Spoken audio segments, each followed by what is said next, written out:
Ngayon pong bumabagsak ang presyo ni Bitcoin, biglang umaangat ang atensyon ng mga traders sa mga altcoins tulad po ni Ethereum, Dogecoin at saka si Solana. Ngunit bakit po sila ang trending? At ano po ang ibig sabihin nito para sa atin bilang mga Pinoy crypto trader o investor? Sa video na ito ay bibigyan po natin ng malinaw at detalyadong paliwanag kung bakit mainit ang mata ng mga investors sa mga altcoin na ito. Kaya pag-uusapan po natin ang posibleng epekto ng tinatawag na altcoin season sa market. Pero bago po tayo magpatuloy, ay nais ko lamang po munang bigyang linaw ang aking disclaimer kung saan ang nilalaman po ng video na ito ay hindi po ito isang financial advice. For education and information purposes lamang po ang layunin nito.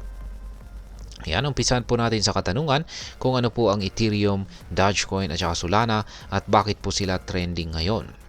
Yan, si Ethereum, ang pinakamalaking altcoin, ay kilala bilang isang utility-based token.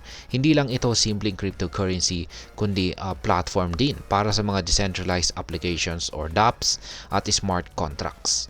Sa kasalukuyan po ay malaki ang interest ng mga malalaking investors o whales, kabilang na si dating US President Donald Trump na di umano'y may $1.68 million na halaga ng ETH tokens.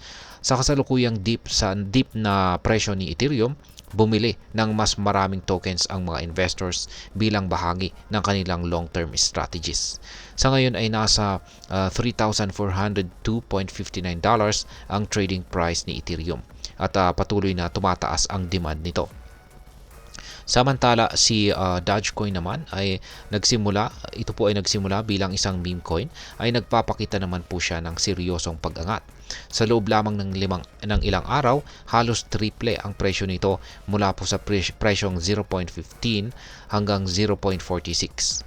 Ang mabilis po na pagtaas nito ay nagdulot ng kumpiyansa sa mga traders na maari pong magpatuloy ang rally po nito. Sa kabila ng pagiging joke coin nito, malaki na ang suporta ng community nito, lalo na't ginagamit na rin ito bilang paraan ng pagbabayad sa ilang mga kumpanya. Pangatlo ay si Solana. Itong si Solana ay naging usap-usapan dahil sa posibilidad ng approval ng kanyang Solana ETF or Exchange Traded Fund sa unang bahagi po ng taong 2025. Matapos po ang tagumpay ni Bitcoin at Ethereum, sa kanilang ETF, naniniwala ang mga analyst na si Solana ang susunod na makakakuha ng atensyon ng mga institutional na investors. Ang hype na ito ay nagtutulak po sa presyo ni Solana pataas, kung saan ay sa kasalukuyan ay nasa $193.53. Ngayon ay ano po ang altcoin season at paano po ito nakakaapekto sa mga investor? Ang altcoin season ay ang panahon po kung saan mabilis ang pagtaas ng presyo ng mga altcoins kumpara kay Bitcoin. Karaniwan po itong nangyayari kapag bumababa ang correlation o koneksyon ng galaw ni Bitcoin sa ibang mga cryptocurrencies. Sa kasalukuyan, ang correlation na ito ay nasa pinakamababang antas sa loob ng 12 buwan. Ayon po sa mga eksperto, malaki ang posibilidad na magsimula po ang altcoin season sa loob ng 1 o 2 linggo. Kapag nangyari po ito, ang presyo ng mga altcoins tulad po ni Ethereum, Dogecoin at saka Solana ay inaasahang tataas ng mas mabilis kumpara kay Bitcoin. Gayunpaman ay mahalaga pa ring mag-ingat dahil may kasabay po na volatility o pabago-bagong galaw ng presyo sa crypto market. Yan, bilang isang Pinoy crypto trader o investor, ay ano po ang maaring maging epekto nito para sa atin? Ang trending na altcoins ay sina Ethereum, at marami pang iba ay maaari pong magdala ng malaking oportunidad.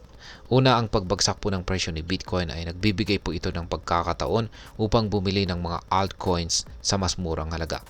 Kung totoo po ang prediction ng mga analyst, maaari po tayong kumita ng malaki kapag nag-invest po tayo ng maaga sa mga altcoins.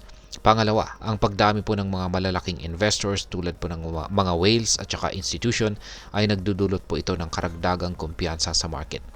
Ibig sabihin ay mas lumalaki po ang posibilidad na tumaas ang presyo ng mga ito sa hinaharap. Ngunit dapat po nating tandaan na ang crypto trading ay high risk.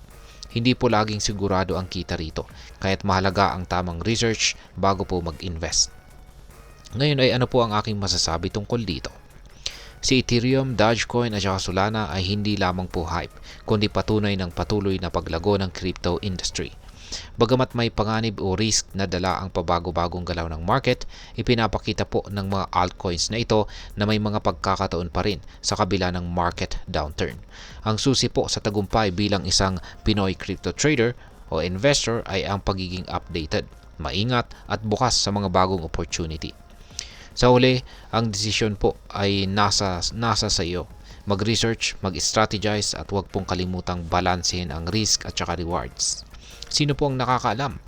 Ang maliit mong investment ngayon ay maaaring maging daan sa malaking tagumpay sa hinaharap. At ayan, hanggang dito na lamang po tayo sa video na ito mga ka-crypto. Sana po ay inyong nagustuhan ang aking paliwanag sa video na ito. Kung inyo po itong nagustuhan, pakiclick lamang po ang like button nito. Marami pong salamat sa panonood, ingat po tayo lagi at God bless po sa ating lahat.